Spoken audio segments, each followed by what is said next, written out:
and keeping guys fresh, and I think that's what's showing up in the pass rush game. All right, let's send it into the locker room and hear from interim head coach Darren Rizzy. We've done very well. Coming in today, we were 1-3 in one-score games. We've had some leads that we've given up, and so really, when and even last week at times offensively we weren't great, but I thought one of the best things we did today, all three phases, hung in there, finished the game, fourth quarter. We talked about three things this week. Just keeping the focus on the preparation. Talked about winning the line of scrimmage, and we talked about finishing. Those are the themes as a team this week. I thought we did all three of those things, and so I thought that was a check mark for all three things. It started to get, when they tied the game, the momentum started to swing a little bit again, much like last week. And I thought, what a great job by us, by the team. All three phases in the fourth quarter, we had big plays from every phase, and so I just thought that was an outstanding job. Again, the crowd was awesome. To hear the momentum there, we needed them a little bit at the end. We got loud. All of a sudden, they're in a 2-minute drive. That was great. Kudos to Taysom for responding. No surprise, that's Taysom, but great response from him. I know he was pissed off at halftime because we had a couple of turnovers, the interception and the fumble, but he might be the poster child for the resiliency. Look at him come back, bounce back, make some huge plays. He decided to go for it there on 4th and short. He has a touchdown run. Then we're in a 4-minute drill, and he busts out another long one. So I'm certainly happy as heck that we have that guy on our team. You look at the offensive line. We rushed for 200+ yards. Our plan was to kind of neutralize Myles Garrett for the game, and I thought we did some of that. So, but again, a big punt return, just plays by everybody, and so I again just super proud. As I just said to the team, there's a process every week on how to win the game. And I thought we did a great job there. There was a couple of times where we had some self-inflicted wounds for sure, with the explosive plays for them and the turnovers for us. But kudos to that whole locker room for being able to overcome that. So, was there some sort of an intentional plan? You looked at a lot of different things that said we should be doing this, we should do it. Was there any sort of intentional Taysom Hill should be more involved in the offense, or this? Yes. Yeah, I think when you look at least at the time I've been here for most of the time Taysom's been, and listen, when he touches the ball, he's on the field, it affects the game tremendously, and he doesn't even sometimes have to get the ball. Him being on the field and him, kind of like I thought Clint did a phenomenal job in the way we used them today. He ran it, he threw it, he caught it, and so when you're defending that and you're not sure where he's going to line up and all that, it neutralizes the defense a little bit. You maybe get some more, vanilla looks than if he's not on the field. And so, I think he had 8 catches and 7 carries and 2 pass attempts, and Red Grange. So, good for him and good for us and good for Clint and good for the offensive staff. But no doubt, you want to get the balls to your playmakers and certainly we want to be one-dimensional. Alvin's done such a great job the entire season, to keep teams off balance, and it's not all one guy is a big deal. You guys had something that came up with, in your assessment conversations, or Yeah, listen, we looked at some other games this year when Taysom was active, and it wasn't just me. I think collectively felt like, we got to get this guy the ball more and get him more involved. Is that is this maybe what y'all kind of envisioned going into the season? His goal could look like in Clint's offense, maybe just injuries. Yeah. I think that's a fair statement, because you look at the first couple of games, he was very, very involved. He obviously then was dealing with an injury, coming back off of that, and I think he's gotten a little bit more and more involved every week. But if you look at our wins so far this season, I'm going to tell you that Taysom's numbers are pretty good, and so that's been a theme around here for a long time. And like I said, and Alvin's been kind of carrying the load there, and just again, Alvin had some really tough, really good yards today. And then be able to keep them off, the defense is off balance with those two guys is a big thing.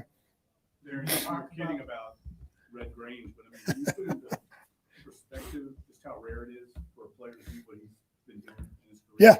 Yeah, listen, 30-something years of coaching, and I it's hard to compare him to somebody that I've coached or coached against or watched.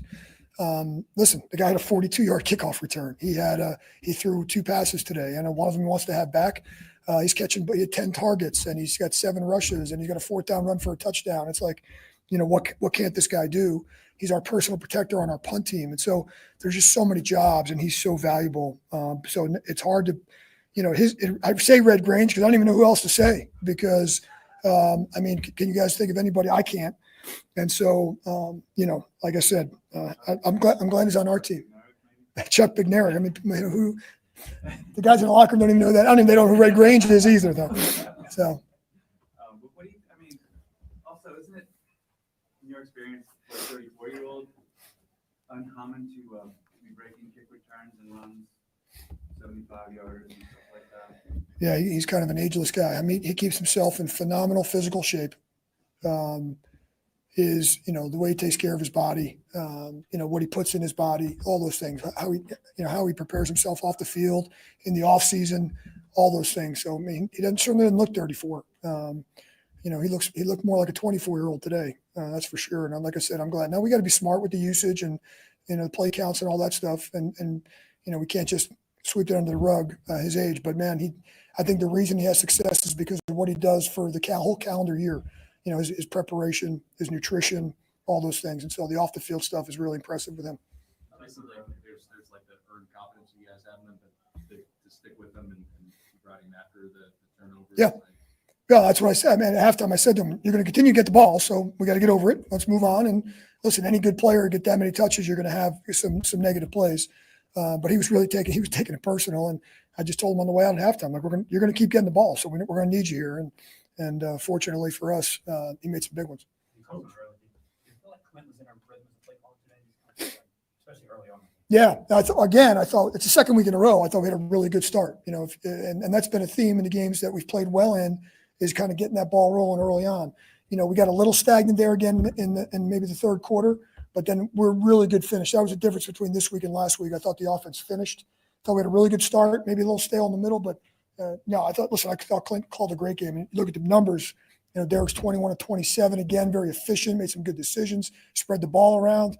And for the second week in a row, his QB rating, his QBR is super high, and just played a really efficient game. But that goes back to the play calling. So I thought Clint did a phenomenal job of spreading the ball around. Foster, a couple of huge catches. Jawan, a couple of huge catches. And so obviously Scanling, another big play. And so that's just a great job of understanding the weapons we have, distributing the ball. So great job by Clint. How would you describe what sort of the overall mood of this locker room is, right? I mean, it was pretty down 2 weeks ago. How would you describe where you guys are right now? I think that we're starting to get some confidence back. You know what I mean? I thought we had a lot of confidence in the beginning of the year. We obviously had a little bit of a lull, team wise. And I think there's some, you got a little less swag back, if you will. And so, that makes me so happy just seeing our guys celebrate and the culmination of the work week. And now I think that, we talked about that formula for winning. And so I think that, and I talked about the buy-in and it's a credit to everybody in the locker room. Those guys, that's what they've done. And so, listen, I love to see the excitement. We're going to have a little downtime now. The guys need it. We went, 11 in a row here is not easy. So, these late bye weeks. So kind of get to press the reset button again and kind of see if we can, make a push here at the end, one game at a time. I'm sorry, how gratifying has this been for you? I mean, and you do get a chance to reset right now, but this whirlwind beginning a couple of weeks ago. Yeah, pretty good, right? Yeah. It's been a crazy 2 weeks. Sit here I'd lie to you if I was saying I've had to sit down and really think about the whole thing. Maybe I'll do that this week, but we still have a lot of things we got to get done in the office and whatnot. So, but yeah, listen, it's gratifying to me to win. So at the end of the day, to watch these guys prepare these last 2 weeks and go out there, that's the gratifying part for sure. Just the smiles on the faces in the locker room, that's the gratifying part. Yeah, we're just talking about that on the way, and I need to get the exact information on that. I'm not 100% sure what that is, so I got to figure that out. It looked like he tried to go back and maybe he wasn't able. Yeah, he was dealing with something, and I think he tried to gut through. Could he have maybe gone back in? Probably, but I think we tried to make the smart decision with him there. I really don't know. I'm not 100% sure if it's the exact same thing. I don't know. And then Pete Warner, your decision to have him up today, Yeah. despite the kind of cast on the Yeah. So, I told you guys all week, Pete, every day there was a little bit more confidence that he could do it. It was really up till like last night where it's like, hey, we're going to pull the trigger here. He had some casting options. Weren't 100% sure if he was going to be able to do it, but he prepared all week. He didn't get a ton of reps, but he prepared all week. Pete's a very, very intelligent guy. And so that I wasn't worried about the mental. I was more worried about can he finish, be effective. And so, what a credit to him. I mean, he's out there with that club and still flying around making plays. So. What about the the defense Yeah. and taking them where they're running. Yeah, it's a big deal. I mean, I think that, if I'm not mistaken, it was 64 yards rushing, and we made an emphasis all week about the line of scrimmage, but more importantly, our tackling. Our tackling on the year is something that's been really, really, inconsistent. And so I saw today, some really good examples of tackling in the run game.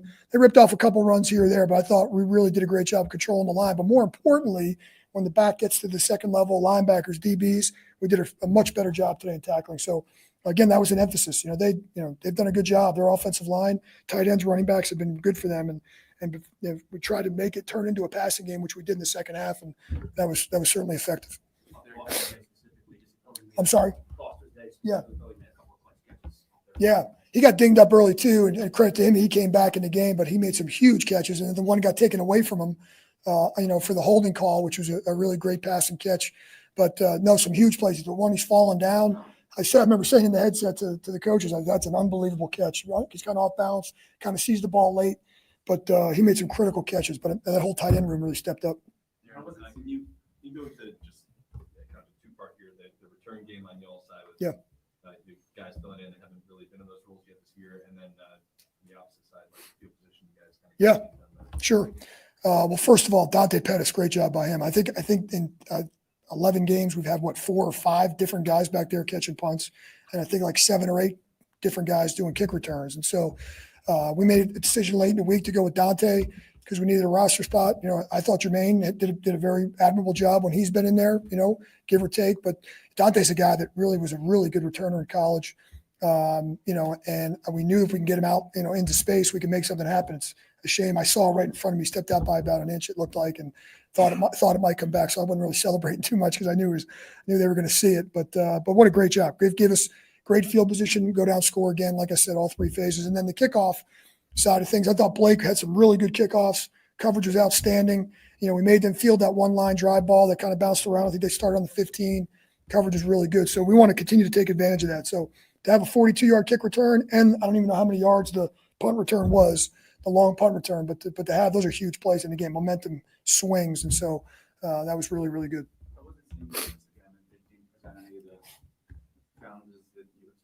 Jameis? Yeah. Well, first of all, I didn't really get the chance to talk to him until after the game, but it's always great to see Jameis. Puts a smile on my face, puts a smile on everybody's face. So from a personal level, great to see him. Listen, right away, would they have an 89-yard touchdown there in the beginning?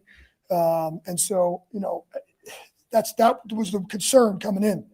Is Jameis is going to and then all of a sudden he's going to take those shots down the field. I thought we did a really good job of defending a couple of those in the second half. And so, so you're always worried, even when we went up 14, it's kind of like we just can't have an explosive here, no big ones, and all of a sudden they're back in the game. And I thought we did a good job of taking those second half ones away. Pardon me, my nose decided to run on me here.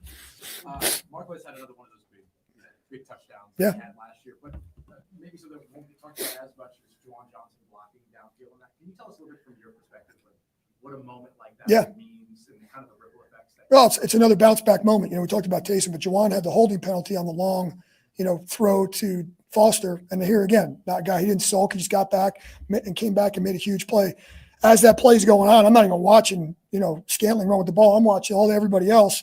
And I'm looking at Juwan back there, just, out in front, working his ass off to get us into the end zone. That's what the finish part is all about. So when you see examples like that, I think it's awesome. Those are the selfless acts that maybe not everybody understands or sees, but that's just phenomenal. It's just team football. It's a selfless, it's a 1-11 thing that we always talk about. So awesome. Really cool. You figured out some of the secrets of making opposing kickers miss. No, but that's, again, those are big plays. I think that our rush team has done a phenomenal job. And, kudos to Phil Galliano and move, Marwan for plan. They kind of put that plan together every week and present it. Great job by those guys. We're giving phenomenal effort on that. And that shows on film, and that's in the kicker's mind. And so, the rushes from last week, we blocked one. We should have maybe blocked another. It whizzed by Ridgway's hand. And so that's on film. And so kickers, all of a sudden the operation, they try to speed up a little bit, get the ball out a little quicker. It's kind of it's a big deal. And so, when you put that effort on film and you put that thought into the opponent's mind, so great job by everybody in that unit and the coaching part of it. Great job. Start better today. Well, I'm a routine guy, so. I'll leave it at that. And I'm not. Doug's gonna get nervous now. So. Can I ask before we haven't even asked about Derek yet. So Yeah. just like how important has he been kind of stabilizing this for you and you're kind of getting this team back on track? I think the fact that you haven't asked about Derek yet is really all you need to say. He played a phenomenal game across the board, extremely efficient. Like I mentioned before, that's 2 weeks in a row where his efficiency, at that position that we all know, the turnovers are a big deal. I know he didn't throw the one interception today. I think he was 21 and 27. I think, like I said, the second week in a row, his QBR is way, way high. I think we had 1 sack today. So 2 weeks, 1 sack, just again, spreading the ball out.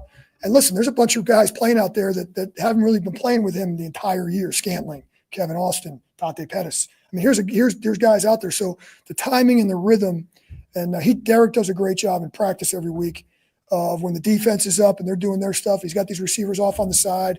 He's not just sitting around and he's making sure the timing and all that is on point. So just another really, really great job by him. I was really, really pleased with him 2 weeks in a row. All right, guys. Appreciate it. Thanks. Thank you for listening to my daddy's podcast. Please subscribe to our channel. Hey, don't let these tears fool you. It's all dog around this mug. I'm good.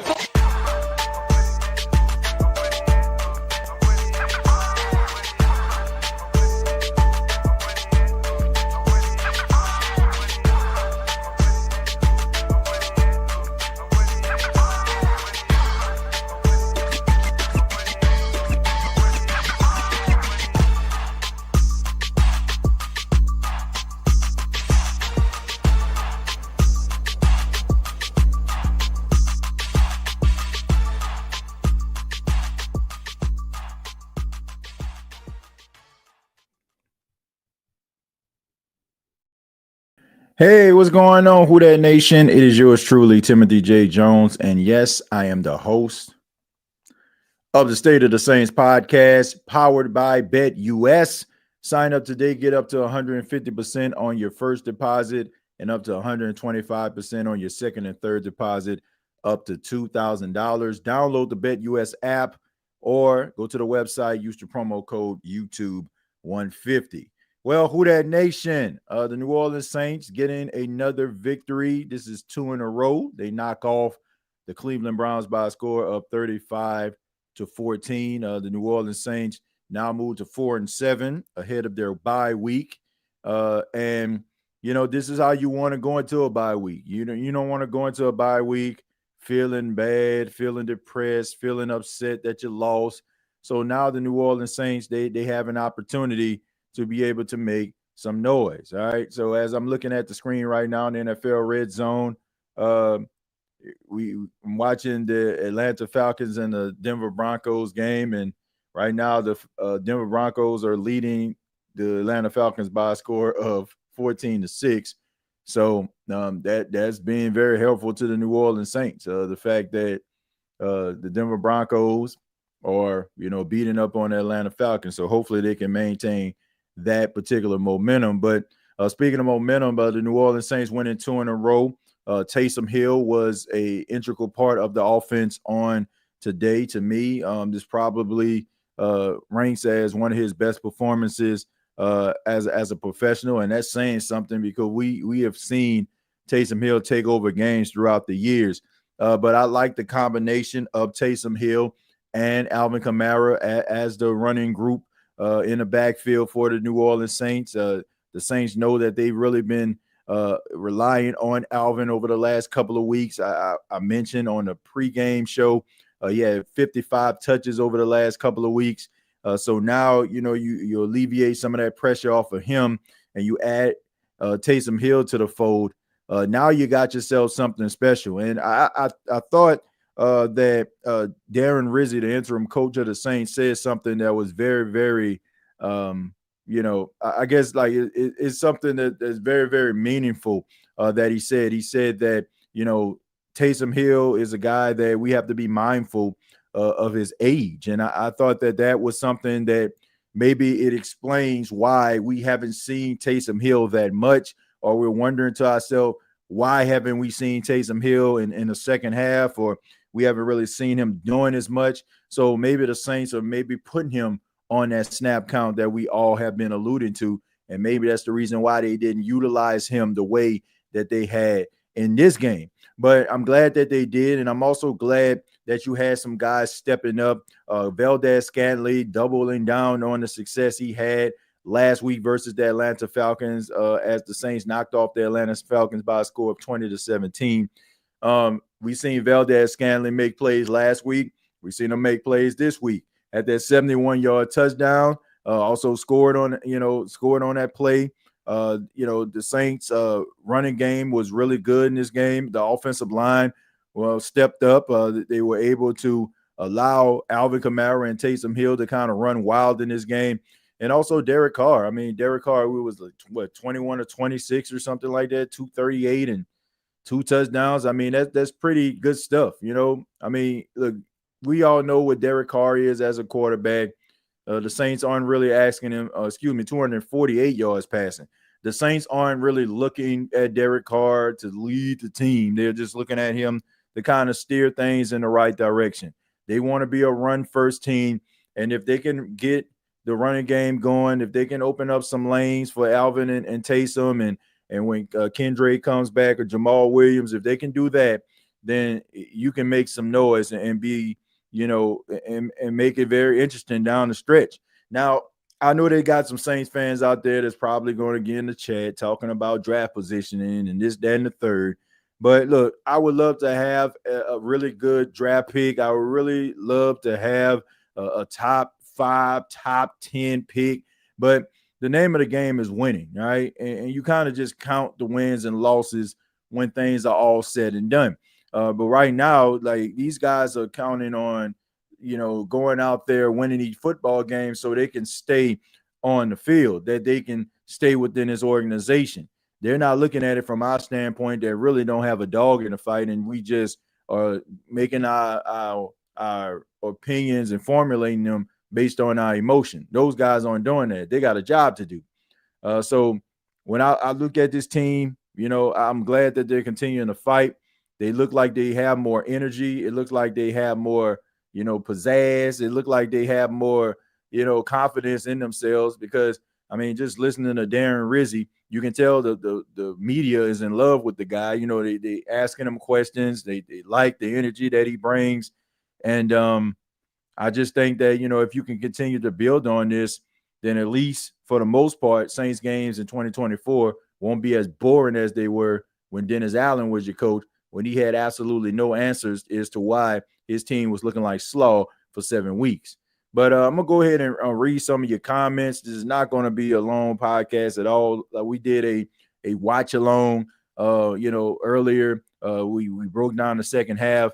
So you can go ahead and check that out. Also on Bleacher Report. Shouts out to everybody that came over to Bleacher Report to check out Saints Talk with Timothy J. Jones, yours truly. But I'm going to just read a few of your comments. Then we're going to go ahead and get up out of here, man. Let's see. Cartel says, get the likes up. Who that nation? Willie giving a shout out to Jerry. Derek says, can actually get through Rizzy post game, unlike that other guy. What's his name again? Yeah, pretty much. Willie says, who that? Thomas says, who that family? Jess said, Falcons taking the L today. Well, it sure seems that way, man. And I don't know, man. They got some very interesting games down the stretch. So let's see if they're gonna be able to respond. Rizzy got us a dub in front of Drew. DA could never. Glad bad luck Breeze stay home. And Hall of Fame Breeze came to the stadium today. Now I don't think Breeze has anything to do with it. I think it's bad luck Dennis, if you ask me. Let's see. Penn State tight end is Taysom Hill 2.0, and he's bigger. Okay. I mean, look, I think the Saints definitely need to get themselves another tight end. Who that we winning in special teams in a big way with a special teams head coach, 6 missed field goals out of 7. I didn't count, but dude still missed. Rizzy Voodoo in the dome. Look, it does seem like things are going the right way for Rizzy, and it seems like, it's bad luck with Dennis Allen. As I'm looking at this 2nd and 2 for this game on NFL Red Zone, yeah. It's going to be a tough game for the Falcons. So let's see. Wonder if the crowd noise is affecting the opposing kickers. If so, I'm here for it. I don't know if it's affecting them, man, because, I mean, it's always been loud in the Superdome and kickers been making it. It's just been a while since we've seen, like, kickers miss as much as they have inside of the Superdome. I told you, TJ, once they got rid of Dennis Allen, I knew they were going to play hard. I told you they would win 3 in a row, just one more win. Well, look, I think a lot of people already knew that they would possibly play. This man, it fell on the ground. Lord have mercy. Ain't nobody even sacked this dude. He just tripped over his own feet. But anyway, I think that a lot of people knew that, you know, they didn't want to play for Dennis Allen. It was pretty obvious, and we knew that they were going to turn it up. By how much, I don't know. But we know. God dang, that boy Dawson Knox ran over 2. That's somebody the Saints may need to look at in the offseason. I wouldn't mind him having Dawson Knox. He's a pretty good tight end. Let's see. Sydney says, TJ, can we still make the playoffs? Yeah, I mean, yeah. Mathematically, they still can make the playoffs. Now, if you ask me, are they going to make the playoffs? I would probably tell you no. But, you know, but if they win, you know, they got to at least win, or they got like 6 more games left. They got to win at least 5 out of their next 6 in order for them to feel comfortable about going, you know, because that will probably make you like, what, 9 and 8? But I don't see that happening, folks. I just don't, man. I don't see it happening. I don't. You know, I'm just enjoying these guys not quitting. TJ, I saw that running back you mentioned earlier, Ollie, man, he too, let's see, would be a crazy addition to our running back room. Yeah, Ollie Gordon is a beast, man.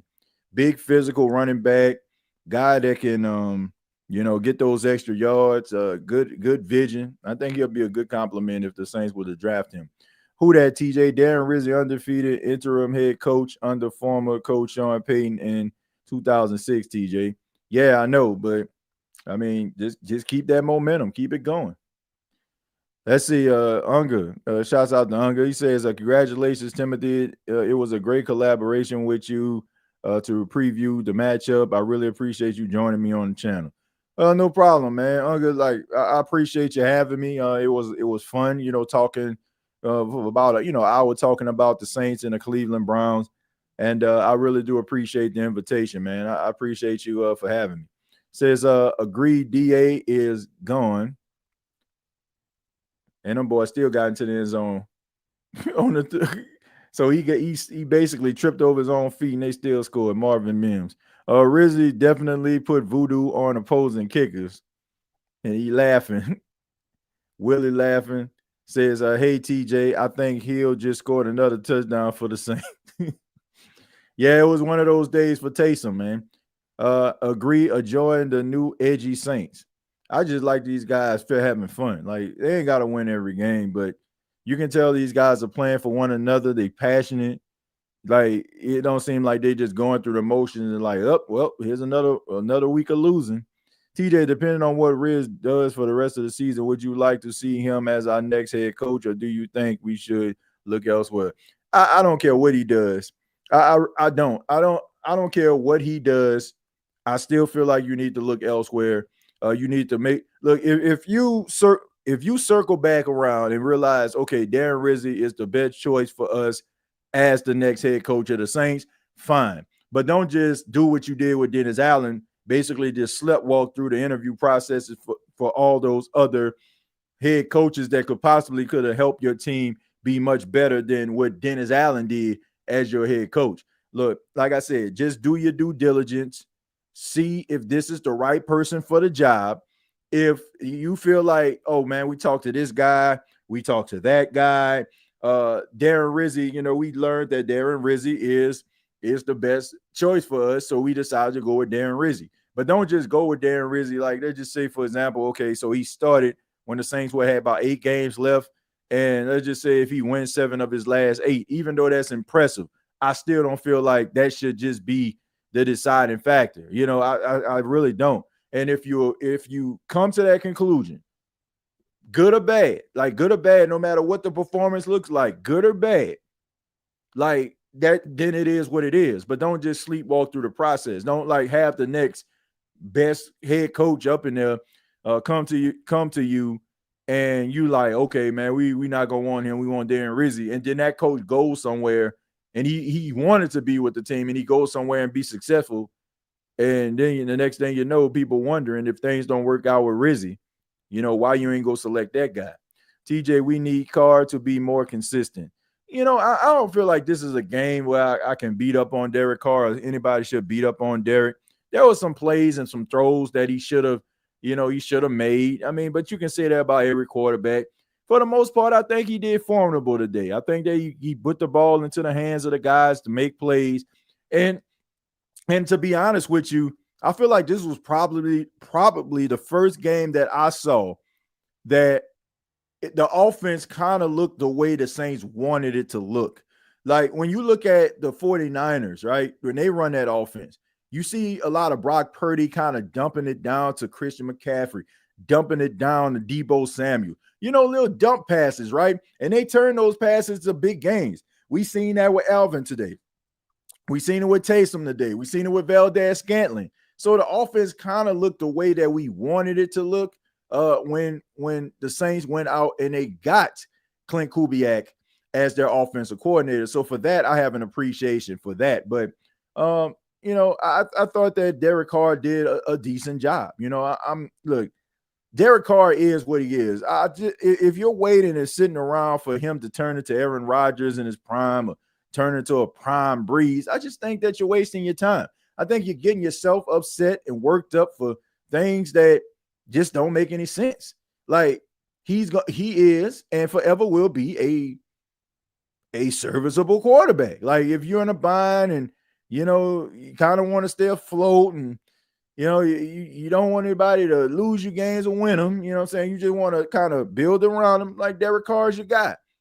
Like if you're looking for Mahomes and all them other guys, like you just going to the wrong place. And I just think that it's time for Saints fans to embrace that. It is time for them to embrace the fact that Derek Carr is what he is. And going every single week critiquing this guy first half performance versus the second half performances, et cetera, it's just wasting your time, man. And you're getting yourself all upset. Nothing really would change from a quarterback perspective when it comes to a quarterback going out there and being one of the sole reasons why the Saints are winning until like the Saints actually draft a quarterback that has that capability. That's just what it is. For what Derek Carr is as a quarterback and for what I have seen, this was a pretty good game for him. It's a pretty good game. I mean, looking at his stats, like I said, I mentioned what he was 21 of 27, 248 yards, 2 touchdowns, got sacked 1 time. Shouts out to the offensive line, Even with that, I can't even remember exactly. I can't even remember how the sack took place. So I don't know if maybe he scrambled and he got tackled behind the line of scrimmage. I don't feel like it was nothing egregious. But like I said, 21 of 27, 248 yards, 2 touchdowns. That's just what he is. That's who Derek Carr is. So he's a game manager. He managed the game. And that's just what it was. I'm just looking at these boys to try to man, wow.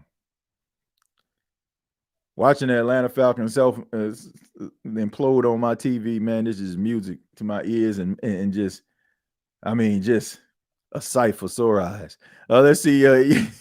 Yeah, Clint doesn't change up after the half. Yeah, he doesn't. And that's something that's alarming to me. And you're gonna find out, and it's gonna be a big deal when the Saints end up losing because of it. Carr seeing better in packages. I think that he's serviceable,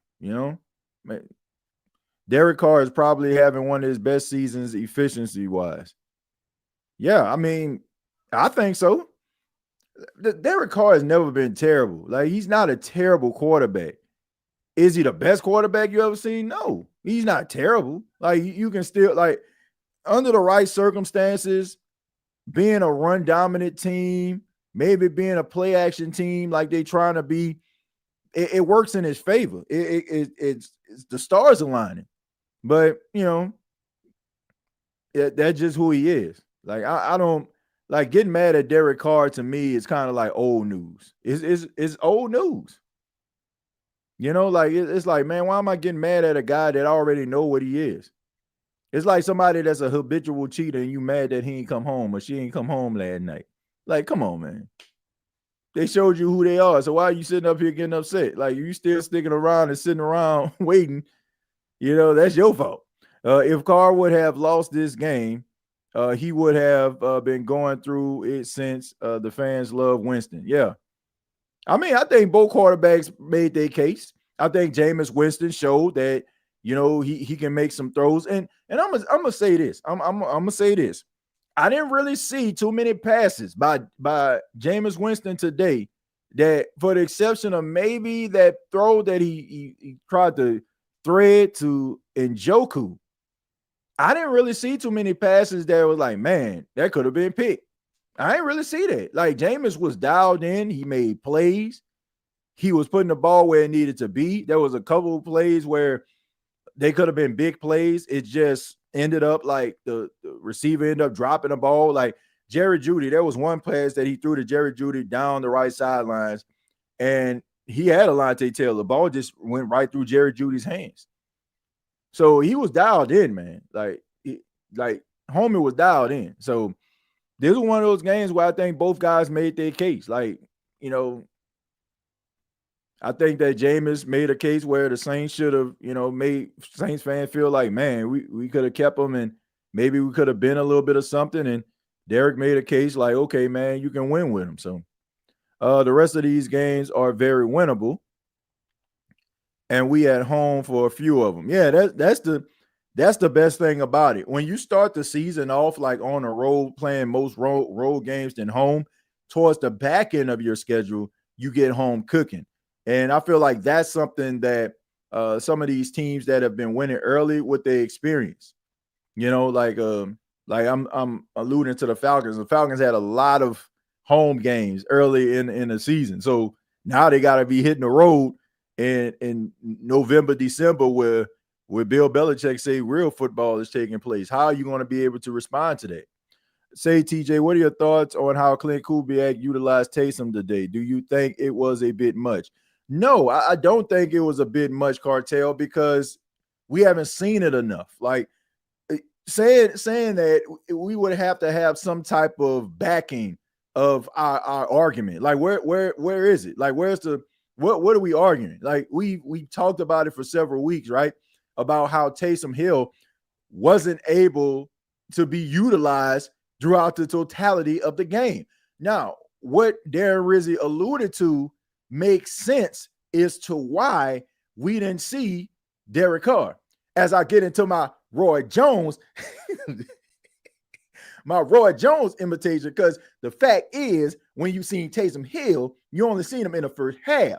But when you see him in the second half, people were like, well, where's Taysom Hill? But now we see that the reason why they ain't really used Taysom Hill the way that they did was because that Taysom Hill, he was on a snap count because they're looking at his age. Now that makes sense, but not just having Taysom Hill out there with no rhyme or reason. We wondering where's Taysom Hill at? But now I ain't got to worry about where Taysom Hill at because I know that he ain't being utilized because he's 34 years old in the second half. Makes sense. But I ain't seen enough. But I ain't seen enough of Taysom Hill for me to make that argument. Like, if you're going to keep him on a snap count, I can understand that, right? I you know what I'm saying, on a count, I can understand that, man. I really do. Because Taysom Hill, he's a remarkable player, but you wanted him to be utilized down the stretch. So I can understand that. And I don't know. I assume that Kendre Miller will be back for the next game. Because when did he get put on IR? Okay, I want to say, let me go back. He got put on IR after the Chargers game, right? So let's take a look here. Okay, so 1, 2. Yeah, so the Saints have played 1, 2, 3, and they have a bye week, so that'll be the 4th week. So he should be able to come off IR after the bye week. So you have Kendre Miller back in time for the Rams game. So that's a plus. And if you can use Alvin and you can use Kendre, that's a plus.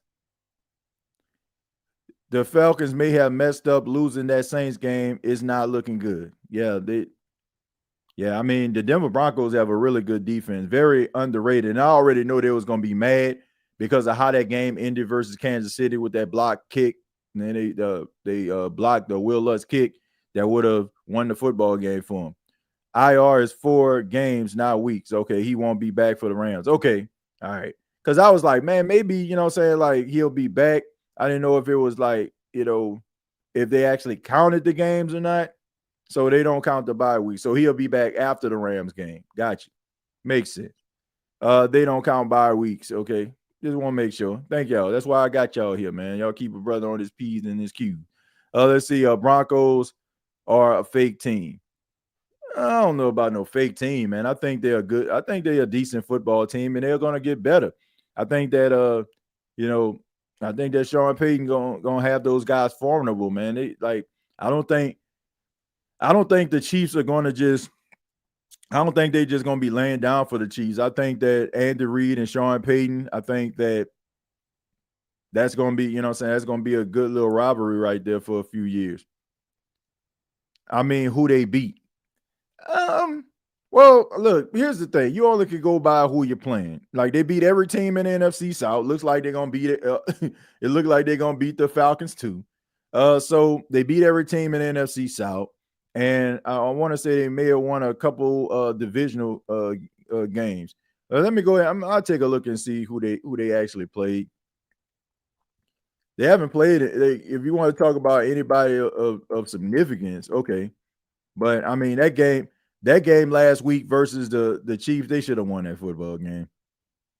All right, so let me go ahead and let me take a look. Let me back up a little bit.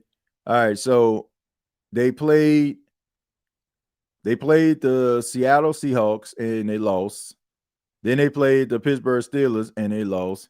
Then they beat the Tampa Bay Buccaneers. They beat the New York Jets. They beat the Raiders. They beat the Chargers. They beat the Saints. Then they beat the Panthers. Then they lost to the Ravens. They lost to the Chiefs. And right now they're beating the Falcons. So I can understand what you're saying. They didn't win any games of, against any type of, teams of any significance, mostly low-hanging fruit teams. But hey, I mean, they played enough football and done enough where they can be formidable against some of those other teams. Like, now, I don't think they're gonna make the playoffs, but I think they're gonna end up like having a respectable record. As long as they beat the Falcons, I'm cool. Okay, I'll admit they should have beat the Chiefs. Yeah, they should have beat the Chiefs, but I get what you're saying. They ain't really playing anybody. They ain't really beat anybody that you can be like, okay, they beat them. They don't got that. They don't have that signature win this season. I get what you're saying. The Chiefs played with a lot of luck, man. And sometimes you need luck. Sometimes you need to be lucky, more lucky than good. Look. I wish the Saints had some luck sometimes.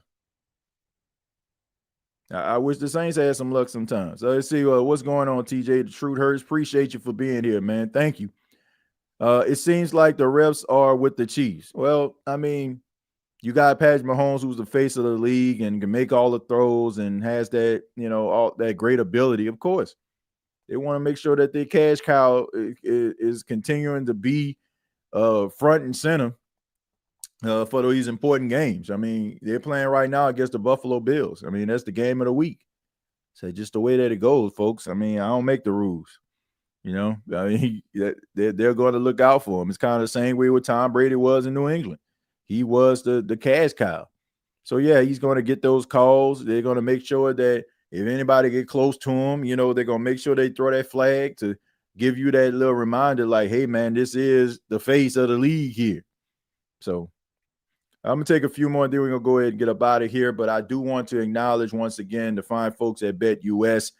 BetUS is the sponsor of the State of the Saints podcast. You can sign up today, get up to 150% on your first deposit, and you can get up to 125% on your second and third deposit up to $2,000. Man, go ahead and download that BetUS app. I mean, you can not only just bet on Saints games, like you can bet on boxing, you can bet on different scenarios. Like they had like a poll, eyes on the presidential election. That monstrosity of a fight between Mike Tyson and Jake Paul. Like, you can bet on all different type of things, but very important that you gamble responsibly. There's also help that is provided on BetUS for those that may be dealing with gambling issues. You never want to bet more than you actually have. All right. You never should be sitting there, wondering to yourself, do I need to put that gas in the tank, or do I need to put $10 on this Saints game? All right. Make sure you're gambling responsibly. Make sure you use the promo code YouTube150 when you download the BetUS app or go to the website. Let's see. Thank you. They ran over 70 plays against us and no holding calls. Yeah, man, it's pretty bad. We should definitely let Kevin Austin get him more involved. He got something for sure. Yeah, he playing pretty hard, man. I like that kid. I mean, when his number is called, he answers. You don't really see him, too much tiptoeing and half stepping, and I can have appreciation for that instead of like trying to make Mason Tipton work. Don't bet the mortgage if you are check to check. Yeah, don't do that. Nah, don't do that, man. Gamble responsibly. Glad they switched to Pettis on punt returns over Jackson. Yeah, that to me that was a Dennis Allen decision right there. Like, I don't know what it is. Like, Dennis Allen, I don't know what is behind his decision making on some of these things. Like, I don't get it. Like, somebody, like, it's just amazing to me. Like, this combination, like, we like, man, what is going on with this wide receiver group? And then all of a sudden, like, Dan Rizzy come up in here. Okay, man, we're going to have Valdez-Scantling. Now, keep in mind, when the Saints signed Valdez-Scantling, they put him on a bench for the first week he was there. We were all wondering, I want to say it was against Carolina. We were all wondering, like, okay, man, how many times you going to see Derek Carr throw to Valdez-Scantling? Didn't even put the dude out there at all. Healthy scratch. Now, you ain't got Shaheed. You got Olave, was the only person out there, and you're not going to put a guy who won 2 Super Bowls that you have seen play in clutch games. You're not going to put him out there at all. Like, you're not even going to try to, like, at least have him out there for 1 or 2 plays. Like, it makes absolutely no sense to me. Like, it was just completely boneheaded stuff. And I just feel like if he still was here, we'll still be out there trying to make plays with Mason Tipton and Cedric Wilson, the modern day Traquan Smith. Like, that's just what it is. He's the Saints modern day Traquan. He's out there blocking. They ain't even looking for him to throw the ball to. But now these other guys come in, they making plays, they setting up blocks, like they're aggressive with it. And I think it has a lot to do with the fact that probably because those guys couldn't get any playing time offensively, most of those guys were on special teams. Like Kevin Austin probably was on special teams, and so was Dante Pettis. So Darren Rizzy was able to see these guys up close and see the dog and the fight in them. And now all of a sudden it's like, okay, man, let me put these dudes out here. So I don't know what it takes for the Dennis Allen evaluation process. I don't know. Did he catch 2 passes at practice? Did he, I don't know. Did he wave at me and say, good morning, sir? Shook my hand and looked me in the eye. I don't know what the process was. But all I know is, I mean, it was just, I don't know. It's pretty bad, man. Pretty bad. If we win the next 2, do you see Olave coming back for a playoff push? Yeah, I do. But no need to have him back. No need to try to put him back up in here if he can't. You know what I'm saying? If you ain't making no playoff, like, ain't no need to have that man out there risking another head injury. If you're not going to go anywhere. So I say play it week to week. DA coach so bad it looked like he was doing it on purpose. DA was allergic to winning. Yeah, it's pretty bad. Not trying to speak too early, but I love Rizzy energy, man. He has that Dan Campbell effect. Yeah, I just think the energy that he brings, I think, is an infatuation. It is an infatuation to a lot of Saints fans out there. We just become infatuated with it because he's the complete opposite of what Dennis Allen was, right? He's the antithesis of what everything that Dennis Allen wasn't. Like he's everything that we wanted a coach to have. So it's just a breath of fresh air. Like, and then on top of that, Darren Rizzy has the opportunity to be the whole thank God guy. Like he has the opportunity to be the whole thank God guy, right? Man, oh thank God, man, because I can't stand this other guy. Y'all know how it is. Like whoever comes, fair or unfair, whoever comes after Derek Carr is probably going to be the same way. Derek Carr is the guy who was after the guy, even though technically Jameis Winston was, as it looked like this dude about to return that kick. It looked like Jameis Winston was, but if you combine the fact that you had most fans, for the most part, like Jameis, thought Jameis would be the successor, but they just thrust Derek into it. Everybody looks at Derek as the successor to Drew Brees. So anybody that comes after Derek and they play well, guess what? It's like, oh, thank God. So Darren Rizzy is the old thank God guy. Because now we ain't got to deal with this guy anymore. So he's kind of playing with house money because all he has to do is just be everything. All he has to do is be everything that Dennis Allen ain't. So it ain't very hard for him because all you got to do is have some enthusiasm and you better than Dennis Allen as a head coach. Penix might see the field today. Yeah, if things go the way that they do. He talks ish, laughing my behind up just like Sean did. Yeah, and he called guys out and he encouraged them. And if you notice something before I get to you, Tyra, did y'all notice like he was basically giving shout out to the fan base and talk about how the crowd noise and how the fans chipped in? Like I ain't never heard Dennis Allen talk like that. I never heard Dennis Allen like say anything like, oh man, I think the Superdome brought it today. They really willed us to victory. And look, like, yeah, it is a little bit of some grandstanding and some hot dogging, but sometimes you got to do that, man, to challenge the fan base. I ain't never heard Dennis Allen do that. And then he was up there. Yeah, he was he criticized like Taysom Hill, but at the same time, he was giving them props. He was like, man, Taysom, he was upset at halftime. We had to calm him down. I encouraged him. I said, hey, we're going to need you in the second half. But you ain't really seeing, like, this guy's praising guys. He's talking about how these dudes giving a warrior effort. Like, that stuff matters to these dudes. If you just sitting up here like, oh, it's just an obligation, you should be out here. And you see these guys in rehab, and you see these guys dealing with all of these injuries, and you see these guys limping into the facility. And they giving everything that they have in order for you to maintain your job. And you can't even give them much as a pat on the behind and saying, good job, man, or going into the trenches with people when they do certain things. You throw them under the bus to try to make yourself look good. Like you don't encourage them. You try to have this whole Jedi mind trick where I'm not going to tell them how great they are, even though they are great. I'm not going to tell them how Herculean of this effort that they put towards, even though it is a Herculean effort. Like, what are you doing? To me, like, this guy basically dug his own grave. Like, coaching is not just about X's and O's. It's about understanding guys on a certain level. It's about understanding what these guys fight for and they battle for. And sometimes the decisions that they make may not be in the best interest at time for, their long-term health or, the fact that it might hurt them in the long run when it comes to maybe having to get surgery or something. But these guys out here battling and you can't even give them any level of encouragement. So to me, he's everything that Dennis Allen is not. And I just think that that's the thing that he has going for himself.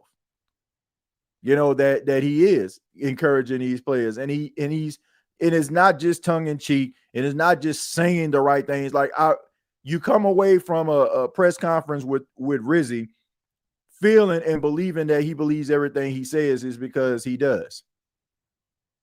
So for that, I mean, he gets my respect. Now, I'm not ready to say that he should be the permanent Saints head coach. I still feel like you need to do your due diligence. There's some really good candidates out there. So you want to make sure that you don't want to be in a Dennis Allen situation again. well, we just got this guy on staff and everybody like him and everybody wants to be his friend and all this stuff right there. So I don't know. But I want to say thank you all for checking out the State of the Saints podcast. Really do appreciate it. I'm asking if you haven't already, you can check out the second half watch along that we did. Also, you can check out Saints Talk with Timothy J. Jones on Bleacher Report. You can check out previous episodes here on YouTube. Every Tuesday, the NFC South Roundtable is available for you at 7 p.m. Eastern. We have a bye week, right? For the Saints, they have a bye week, but we still are going to be discussing the New Orleans Saints and how can they build on the momentum after coming off a 2-game winning streak ahead of a game versus the Los Angeles Chargers. And we're going to be talking about draft positioning because as of right now, the New Orleans Saints have the 10th pick in the draft. I mean, you still can do some things with that. And we're going to be breaking that down. So we'll still be here this week. A little bit different because there's no game, but we'll be talking about draft picks. We'll be talking about some of the things that have been going on with the team. So keep it locked right here to the State of the Saints podcast. Follow me on Blue Sky at TJAY Jones 8 as well as X under the same name, TJAY Jones 8. And much love to you all. Shouts out to everybody here. Shouts out to everybody at home. Thank you for making the State of the Saints podcast your go-to place for Saints content. Still, till next time, all I got to say is, who dat? Thank you for listening to my daddy's podcast. Please subscribe to our channel. Hey, don't let these tears fool you. It's all dog around this mug. I'm good.